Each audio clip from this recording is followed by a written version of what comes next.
SRF 1. Das Mikrolabel aus der Region für die Region wünscht gute Unterhaltung bei SRF bei der Lüt.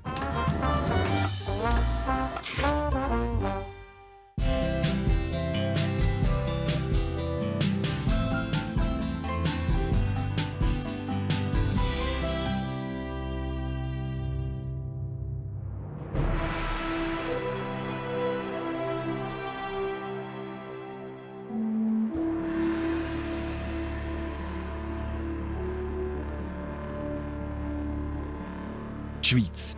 Das ist das Land der Berge, der Seen, der Flüsse, der Wälder und der Täler. Die Schweiz, das ist das Land mit den unglaublichsten Landschaften auf kleinstem Raum. Und auch wenn wir das Gefühl haben, wir kennen schon alles, die Schweiz ist das Land der unbekannten und vergessenen Flecken. Heute bin ich im Goms im Kanton Wallis unterwegs. Die Gegend ist berühmt für Kristall. Er lässt mich aber nicht runter, gell? Nein, es lässt dich nicht runter. In einer senkrechten Wand gehe ich auf Schatzsuche.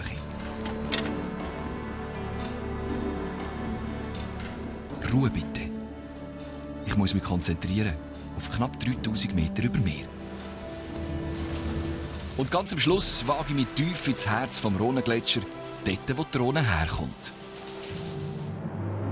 Das ist SRF bei den Leuten. Wunderland.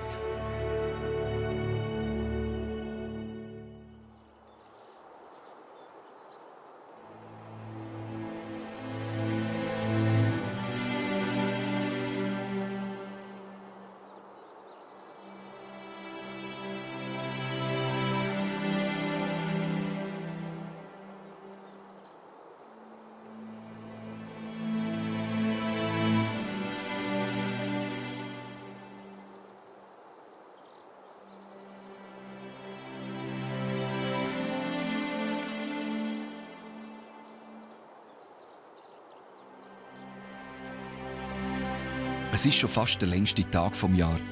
Die Sonne die geht früh auf. Und der Steinböck geht es etwa gleich wie mir um diese Zeit.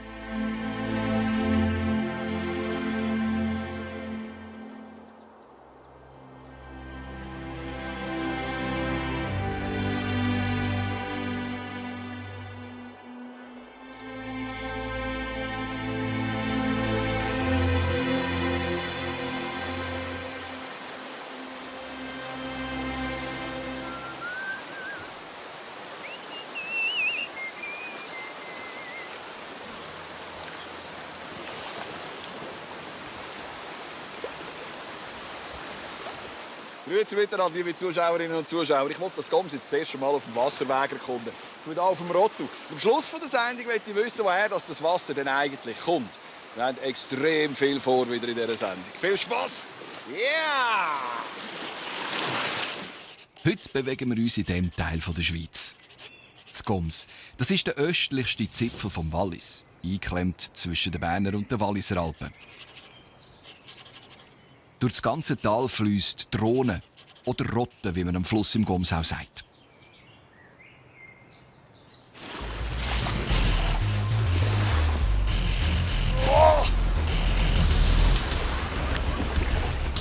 Das ist der Dani Garbeli, mein Guide auf dem Wasser. Den brauche ich auch, weil das Gletscherwasser hat nur 5 Grad.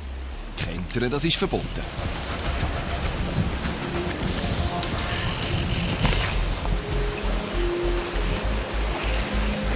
Es ist Wildwasser und auch wenn einem das Wasser das Tempo vorgibt, muss man viel arbeiten mit dem Paddel. Nicht durch die Wellen. Überall kommen die Steine aus dem Wasser und es ist wie ein Slalomlauf. Bravo! Aber der Dani führt mich sicher durch all die Hindernisse.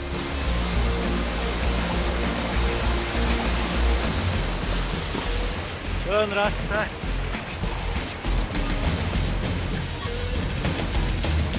Schön recht. Schön rechts.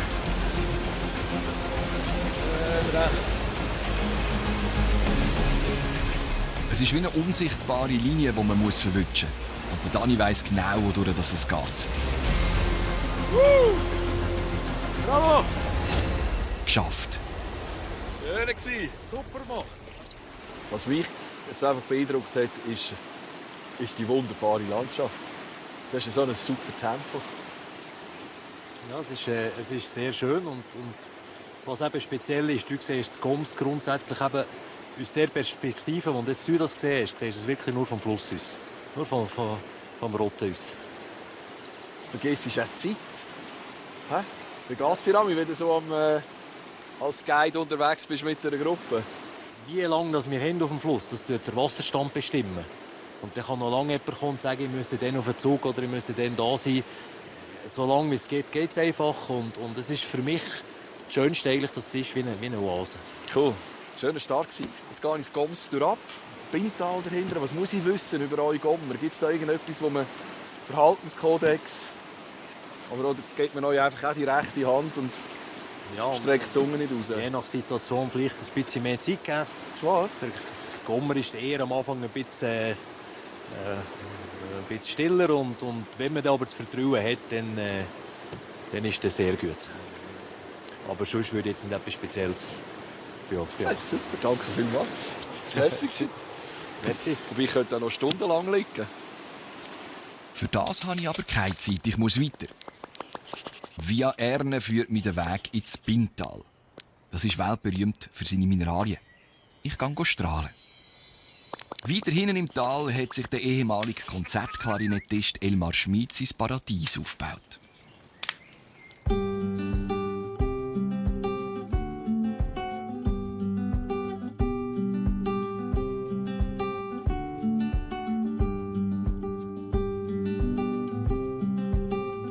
Hoch auf einer Sonnenterrasse, das ist das Dörfli Erne.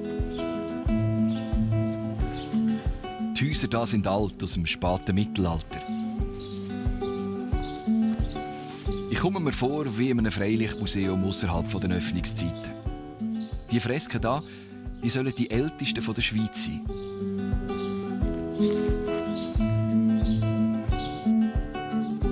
Das ist der Ausgangspunkt für das Bintal. Man sagt ihm auch die Schatzkammer der Schweiz. Es gibt fast keinen anderen Ort in unserem Land, wo es so viele Mineralien und Kristalle hat wie in diesem Tal. Ich hatte letztes Jahr beim Strahlen schon mal Glück gehabt. Und jetzt sollte ich eigentlich, weil es so viel hat, auch wieder etwas finden.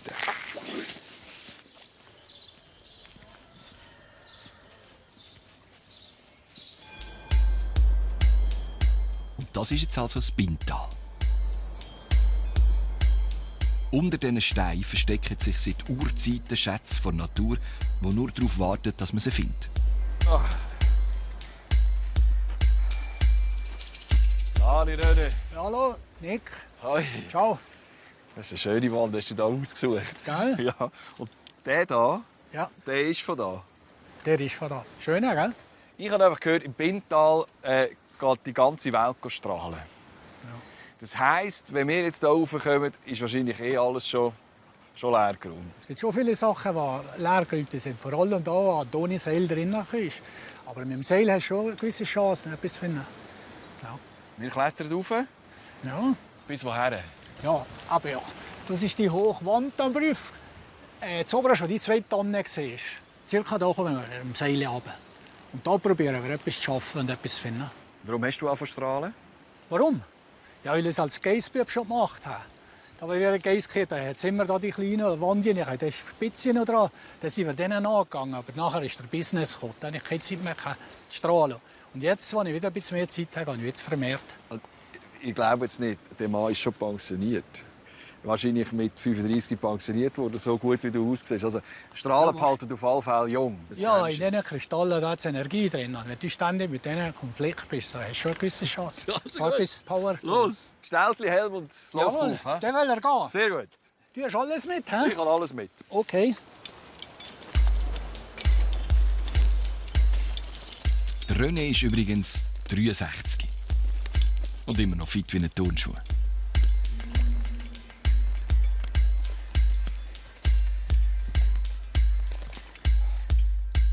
Dann gehen wir. Ja, ja. Wir sind oben an der Wand René, ich komme, hä? Okay. und da geht es jetzt 180 Meter das Loch ab. Senkrecht.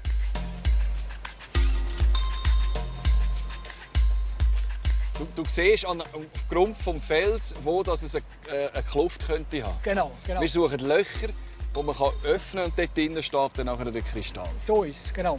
Also los, es geht einfach ein brutales Loch an. Die Sicht. Ja, genau, die Risse suchen.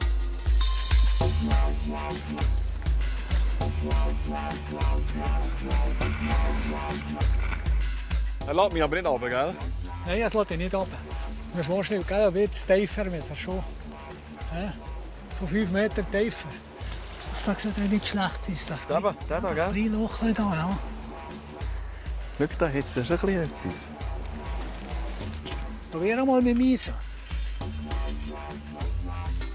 Wie machst du das so? Ja, da so drin.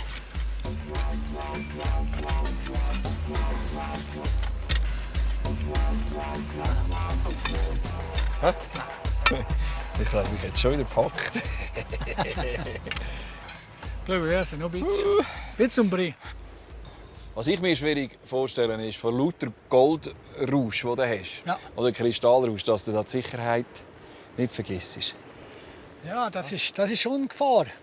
Sobald du in einer Region kommst oder eben, wo du die Kluft offen hast und du siehst die Kristalle da drin, den stellst du eigentlich gerade ab. Vergisst du schon häufig. Und das ist schon ein Risiko. Du hast eine Familie. Naja, Familie, 4 Kinder. Was sagen die, dass der Ja. Papi jetzt noch geht strahlen?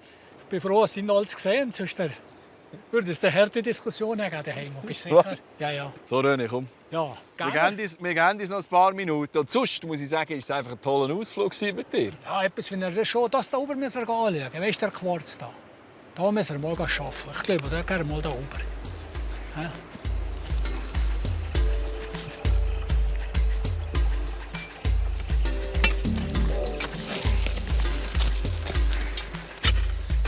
Wow, das sind scharfe Scheibenzacken da. He? Ja, Ja, nein. das noch nicht. Wir sind noch nicht so weit. Ein bisschen Staub auf der Lunge und Dreck auf der Zunge. Und immer noch kein Kristall. Dreck. Gehst du gerade drunter drauf, gerade ein bisschen tiefer noch. Nur gerade ein bisschen. Die Sonne bretscht mittlerweile auch ziemlich an die Wand. 2 Stunden sind wir schon am Suchen. Da ist einer. Ich habe einen. Hast du einen? Yes, fast sicher. Und du musst es noch bestätigen. Schau. Ja, genau. Wir haben einen. Genau. Jebe! Kommt, da steht noch nicht Eisen drin.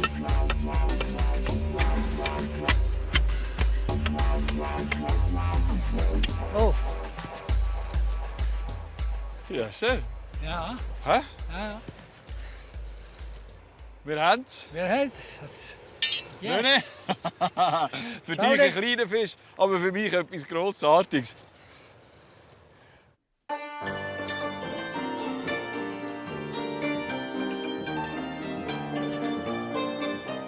Mit dem Kristall im Hosensack gehe ich ins Bintal drauf. Bis Mitte 60er Jahre war das Tal im Winter von der Aussenwelt abgeschnitten. Ein fast 2 Kilometer langer Tunnel hat das geändert. Leben tun noch etwa 200 Leute da hinten.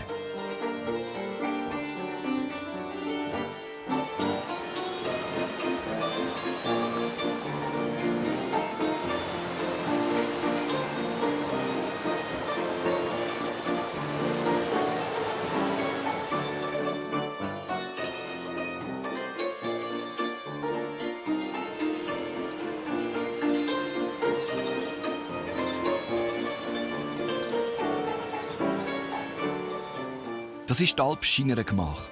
Ein kleines Dorf versteckt in den Bergen. Und das alles gehört einem Mann und den sehe ich jetzt gerade. Ich bin gespannt, was das für einen ist.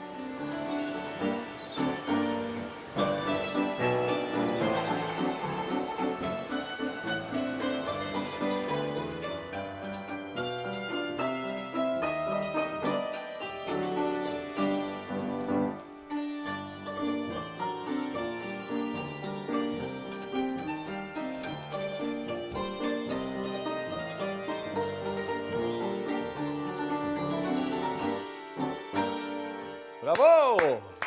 Ein Privatkonzert sozusagen. Sabine für den Nick. Freut mich sehr. Elmar, Nick. Haben wir etwa mal Gäste, die hören können? Oder machen wir das für euch? Wir machen es für uns, aber auch für Gäste. Wenn wir die Raclette haben, 30, 40 Leute, die wir dann nachher noch Eis spielen zum Dessert. Und ihr habt sicher nie Nachbarn, die reklamieren. Ich bin da raufgelaufen und dachte, das kann ja gar nicht sein. Das ist ja ein ganzes Dorf. Und ich komme jetzt zum Gemeindepräsidenten mit seiner Frau. So ist es. Also das sind alles Häusli und anstatt dass ihr eine Wohnung habt mit Zimmer, habt ihr einfach verschiedene Häuser. Ja, es sind 7 Häuser, aber alle sind bewohnbar.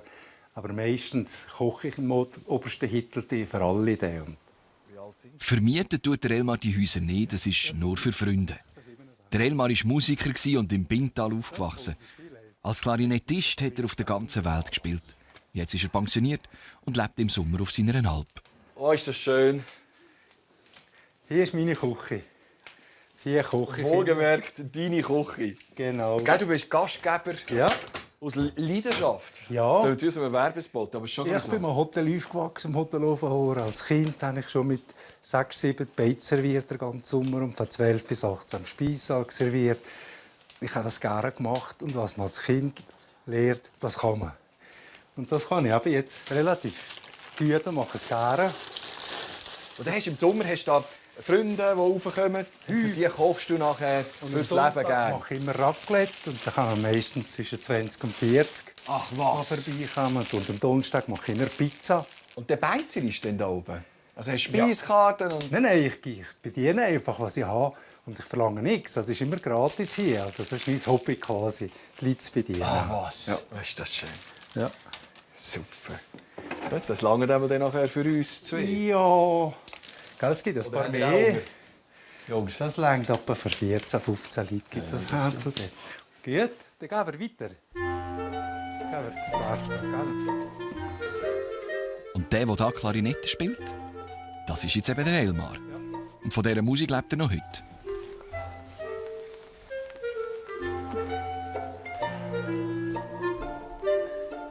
Oh, das schmeckt gut. Ah, Werkstatt. Das war meine Bübenträume. Halt immer etwas basteln und so. Und das habe ich mir nachher...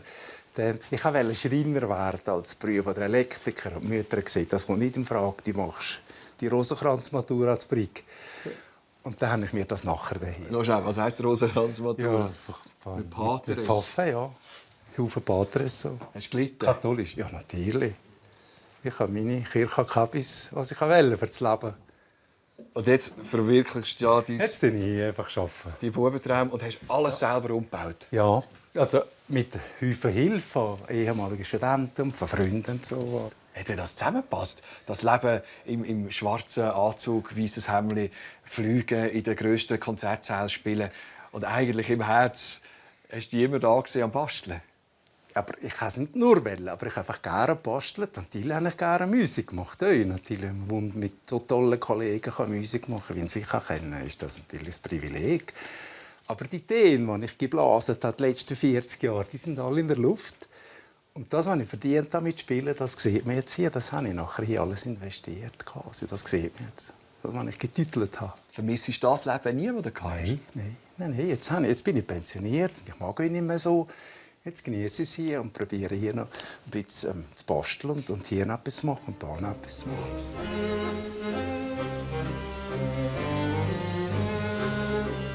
Und wer herausfindet, was sich da versteckt, gewinnt den Jackpot.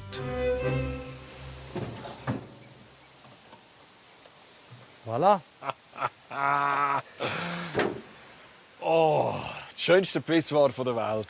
Mit Blick in Italien.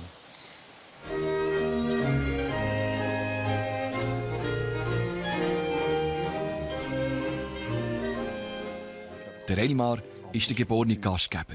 Aber gell? Gell? In einem Hotel kannst du auch nicht den Kellner fragen, wenn du jetzt Ja, essen. aber der Kellner hat meistens im Hotel vorher schon gegessen. Am Tisch mit dabei sind auch die beiden Kinder von Elmar und von der Sabine. Sehr fein. Gut. Gute. Zum Wohl. Zum Wohl.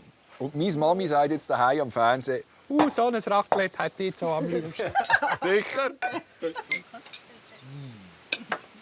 Du machst selber auch Musik, hä? Lukas, du singst, spielst Klavier, Gitarre. Ja, genau. So wie ich jetzt die Wabi kennengelernt habe, findet er das absolut ironisch, dass du keine Musik machst. Also, Kein Problem. Ich habe es verstanden.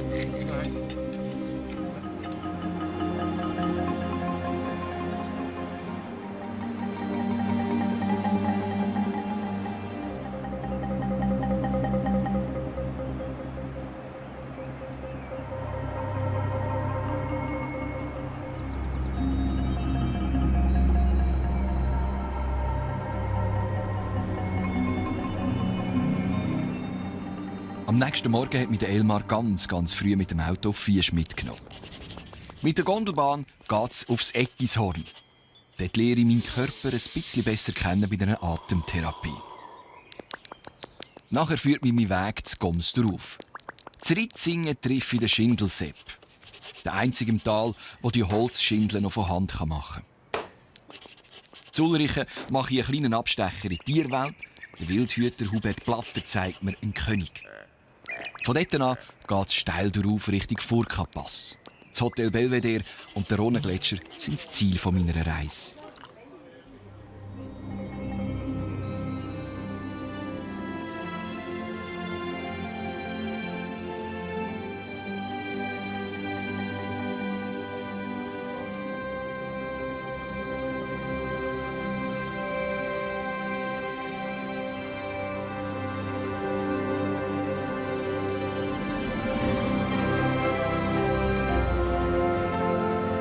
Der Aletsch-Gletscher ist zwar noch im Schatten, aber auch so wunderbar.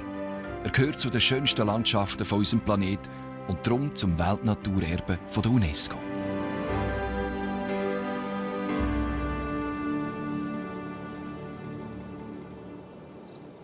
Ich bin auf dem Eckishorn auf knapp 3000 Meter über Meer.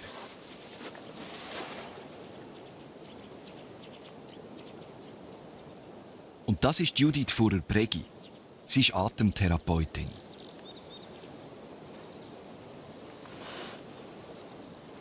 Und auch wenn das jetzt im Moment ein bisschen komisch aussieht, es soll auf jeden Fall gut tun und entspannen.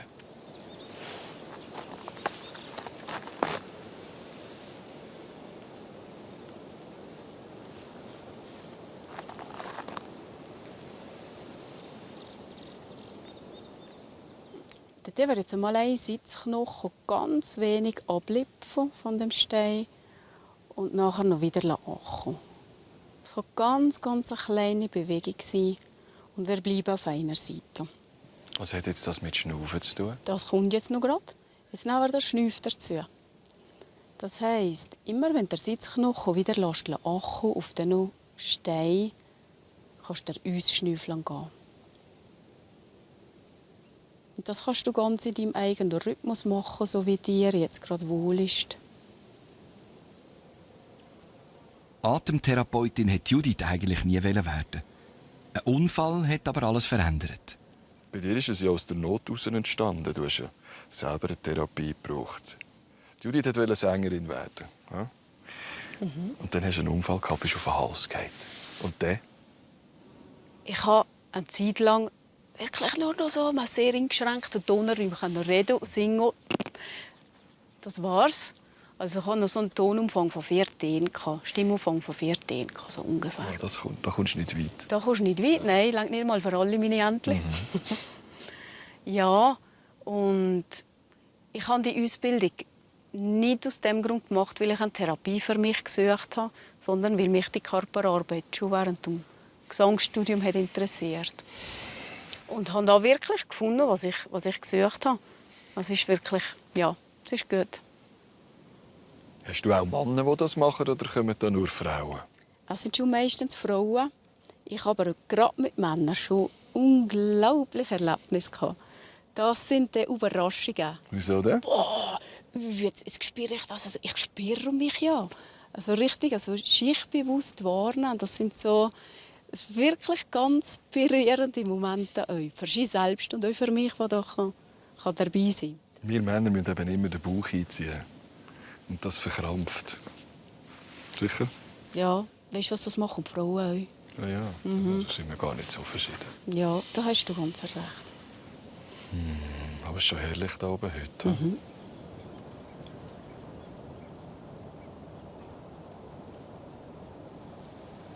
So, wie spürst du jetzt deinen Sitzhöcker? Wie spürst du dein Becken? Wie hockst du da? Ja, ich hocke einfach jetzt so. Sehr stabil da. Voilà. Danke. Bitte? So einfach geht das. Jetzt bin ich parat für das Reisli.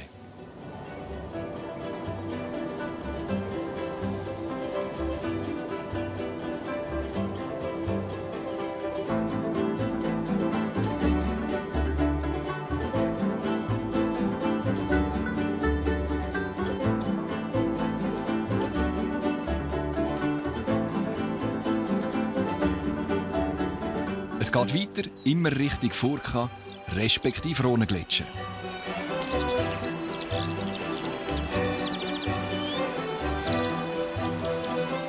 Das ist die Kapelle im Ritzinger Feld.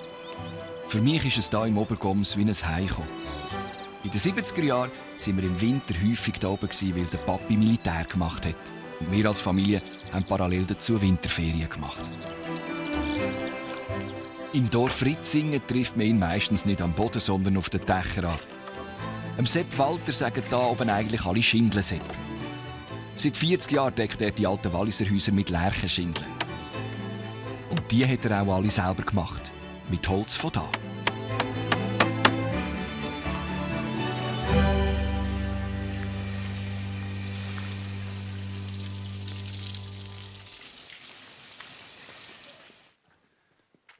Hallo Sepp!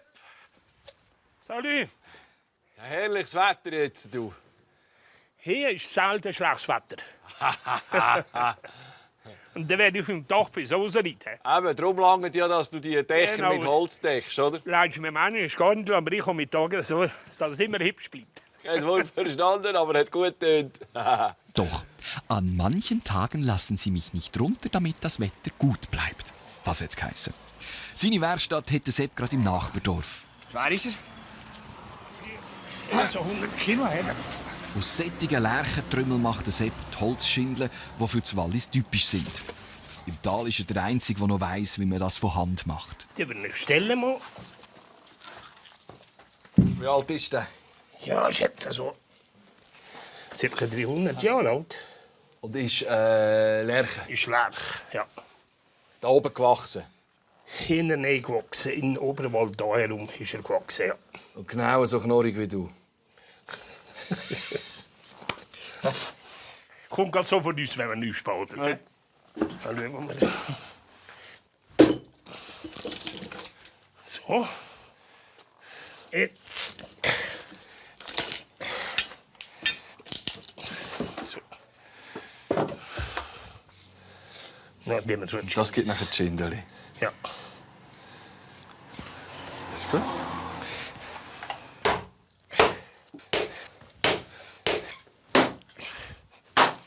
Also die jüngsten Jahre kannst du nicht brauchen. Weil dort... Das ist das, was am Lärch das Wasser der Brüte gibt, also wachsen kann. Ja.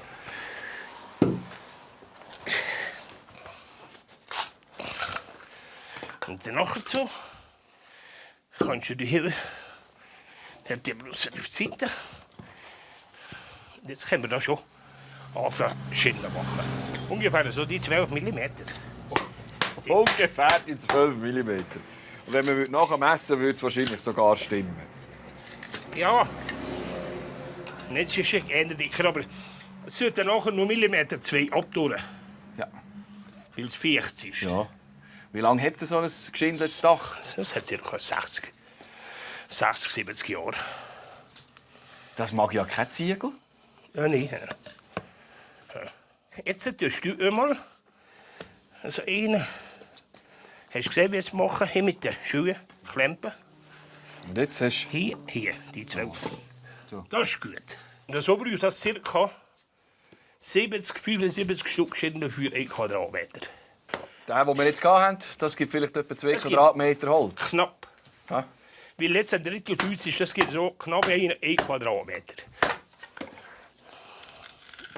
Ja. Ja, Es ist hartnäckig, hä? Es ist richtig anstrengend. Und jetzt weiss ich auch, warum der Sepp so schwitzt. Das ist nicht zum Glauben. Jawohl. Meine erste Schindel.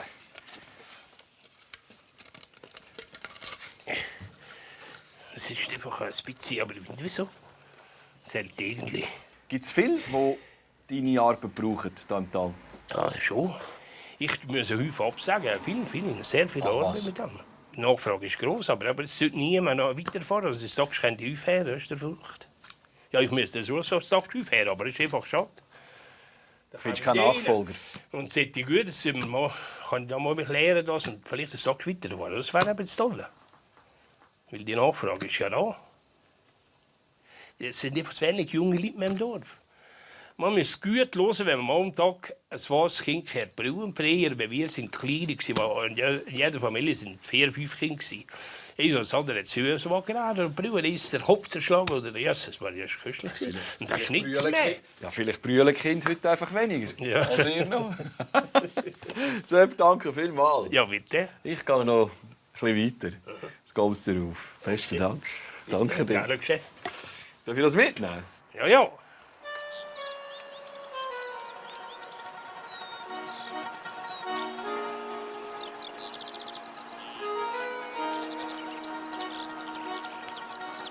Die Raupen der Gespinstmotten fallen über die Bäume her. Immer dann, wenn sie ausschlagen. Es sieht zwar gefürchtig aus, die Bäume überleben das aber.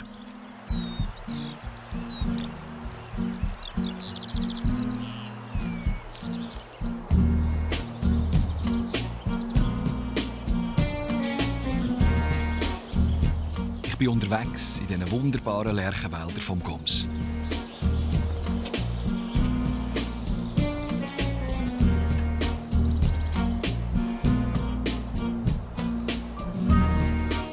Das ist die Königin von allen Lärchen.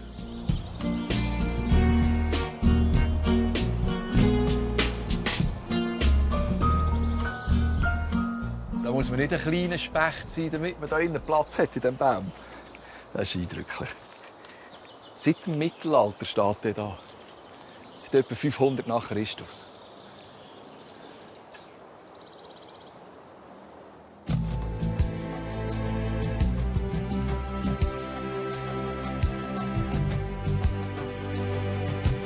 Ich mache einen kleinen Abstecher noch Richtung Nufenenpass, also Richtung Süden.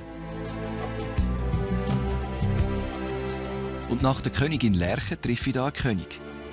Einen, der von den Felsen aus herrscht. Es ist ein König, der in grosser Höhe lebt und man nicht jeden Tag einfach so sieht.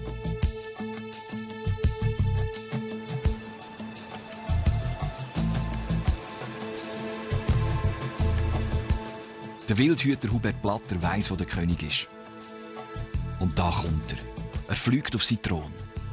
Ist noch jemand im Horst? Ja, die Jungen sicher. Aber ich weiß nicht, ob eins oder zwei. Eins ganz sicher in den Felsen. Bewegt sich etwas? Das ist der Adler? Ja, also jetzt der ist da? Der ist vorher gerade zurückgeflogen und ist jetzt da am jungen Adler füttern. Also eins habe ich bis jetzt gesehen. Die Adler haben ja mehrheitlich 2 Junge. Selten eins und ganz selten können Streit haben. Aber irgendwann, gerade wenn eine Nahrungsknappheit ist, also wenn die Mütter zu wenig zu fressen bringen kann, tut die stärkere Junge das Alte auffressen sogar. Oh, was? Oder wir haben das schon beobachtet, das ist zum Nest ausstossend. Ja. Steinböck hat es wahrscheinlich auch. Hm? Steinböck hat es hier recht viel, ja. Das ist 1974 hat man hier Steinböck ausgesetzt. Und seitdem ist eigentlich stetig im Wachstumsbestand. Also ich habe hier einen Bestand von ca. 140 Steinwild in diesem Gebiet. Wie pflegt man als Wildhüter seine Tiere in seinem Revier? Ja gut, man geht regelmässig schauen, geht regelmässig zu. Ich tue jetzt meinem Steinwild ich im Jahr so 1 bis 2 Mal bringe ich Salz. Und sie wissen das auch. Also mittlerweile muss ich sagen, die kennen den. Ich weiß nicht, ob sie den Hund kennen oder ob sie mich, aber auf jeden Fall, wenn wir beide miteinander kommen, wenn ich denen Salz gebe, so kommen die relativ nah zu mir. Also bis 5-6 Meter kommen die dran. Und so hat man ja halt auch relativ einen nahen Bezug zu diesen Tieren. Hat sich das auch verändert in den letzten 4 Jahren, seit du diesen Job machst? Gehst du anders daher? Ja, schon. Also vorher war ich Jäger. Und heute schaust du es ganz anders als Wildhüter. Oder früher bist du Jäger, bist dem Wild nachgegangen, hast geschaut, dass du Erfolg kannst haben. Und heute muss ich ehrlich sagen, also ich mache wirklich nur noch Hegeabschiss, wenn es muss sein. Wenn ich sehe, dass ich das Tier nur noch lösen kann, dass es von den Schmerzen freikommt oder so, sonst habe ich mir ein Tier zu schiessen, weil man es einfach sehr nah kennen tut. Ja. Du bist so ein bisschen auf die andere Seite übergerutscht. Ja, ich habe schon ein bisschen so ein bekehrt? Ja, bekehrt, aber man tut schon ein bisschen Seiten wechseln, das ist ja so. Schau, jetzt ist er rausgeflogen, schau. Ja, jetzt fliegt er gerade weg. Wow.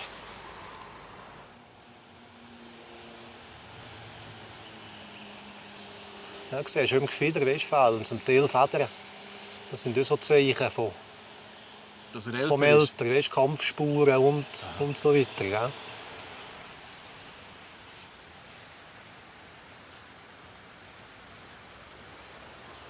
Das ist jetzt wahrscheinlich etwa die gemütlichste Wildhütertour, die ich gemacht habe in meiner ganzen Karriere. Ich bin auch noch nie so in einem Tierpark hingehockt wie da. Das war wirklich extrem eindrücklich. Wärst du so lieb und würdest mich noch ein bisschen Richtung Gletsch mitnehmen? Sicher, ja. Mach ich. Weil jetzt wollen wir nicht mehr Neues anfangen, weil es schon so gemütlich ist. Fala, Fuß. Komm, zu mir. Fala, bist ganz eine feine, Fala. Ja.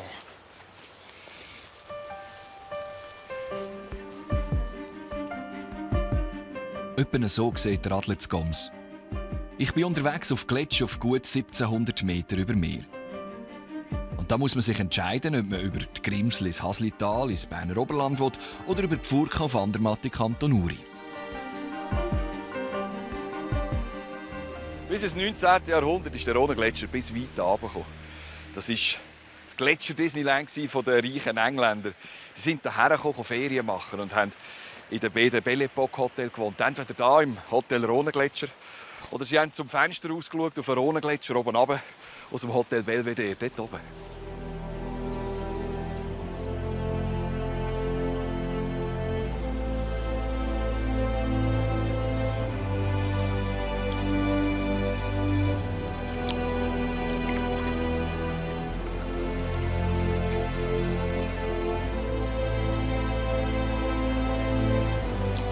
Kaum zu glauben, dass ich da vor 150 Jahren mit Seilen und Steigeisen über das Eis vom Rhonegletscher hätte müssen gehen.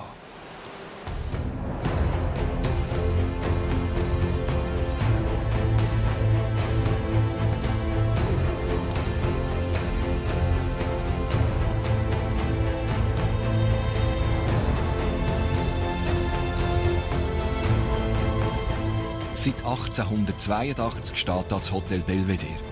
Offen hat es nur 4 Monate im Sommer. Sonst kommt man gar nicht hier rauf.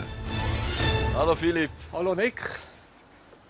Habt ihr Stege noch? Ja, da musst du keine Angst haben. Das ist ganz beständig. Alte Stege, ja. Das ist einfach immer schön wieder da oben. Gell, hä? Von unten sieht das Belvedere aus wie der Sitz vom Bösen aus dem James Bond. Ja, es ist fast wie ein Adlerhorst. So, da, ja. Ist noch etwas drin? Ja, wollen wir mal schnell schauen. Sehr Ja, jetzt der ganze Winter halt geschlossen gewesen und gell, ist jetzt alles einfach die Sonne absteigen so. Ist wahr? Ja. Also umso besser. Gut. Ich kann es gerne, wenn es nicht aufgeräumt ist. Ja.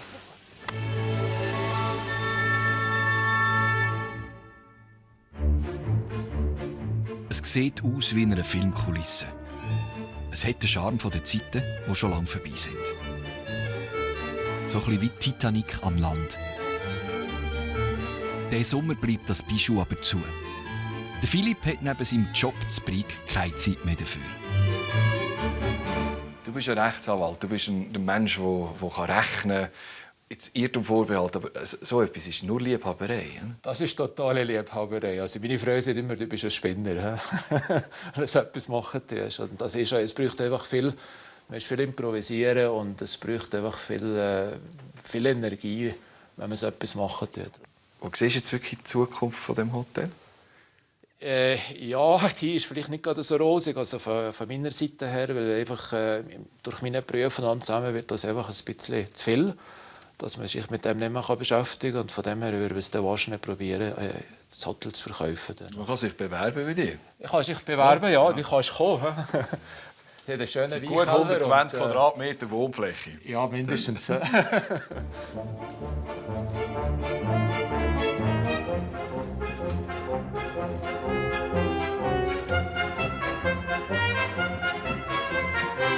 Wenn ich das so sehe, Hoteldirektor wäre doch etwas.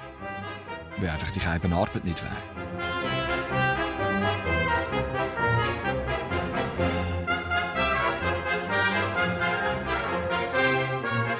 Das sind fast alles Originalstücke aus der Belle Epoque.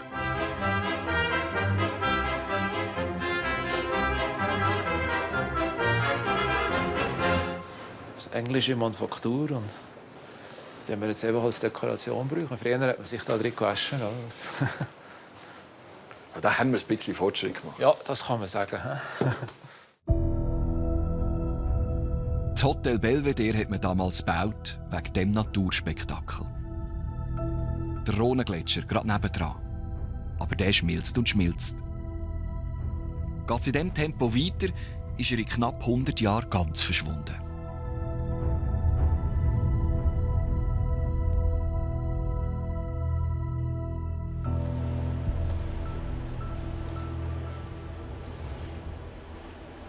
Da, wo wir stehen, ist er vor 30 Jahren noch, oder 10 Meter höher sogar noch. Ja. Und 10 Jahre später war er nachher bereits hier weiter unten noch. Ja. Und noch mal 10 Jahre später wieder 10 Meter tiefer, sodass wir jetzt fast 70 Meter tiefer sind in diesen 30 Jahren. Ja. Wo ist jetzt der Eingang zu der Grotte?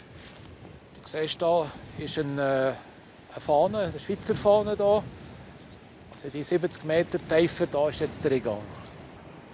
Ist die Grotte immer am gleichen Ort?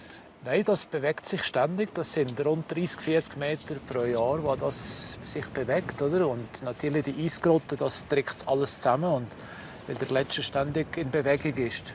Und darum müssen wir auch jedes Jahr eine neue Eisgrotte machen.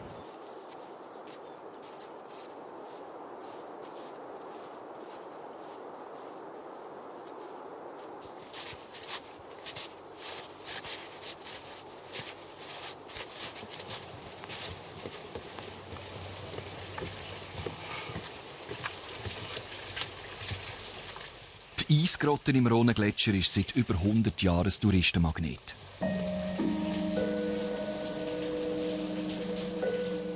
Der Gletscher schmilzt. Es ist eine vergängliche Schönheit im nicht mehr ganz so ewigen Eis.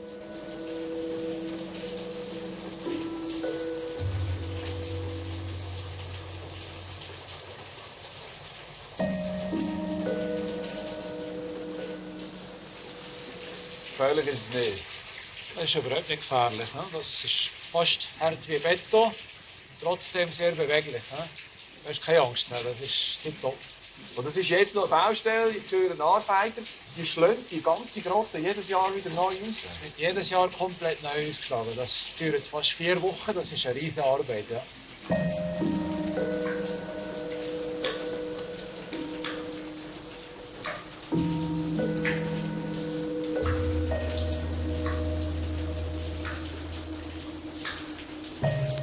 Es ist nicht gerade übertrieben typisch in dieser Grotte. 110 Meter geht der Tunnel in den Gletscher rein.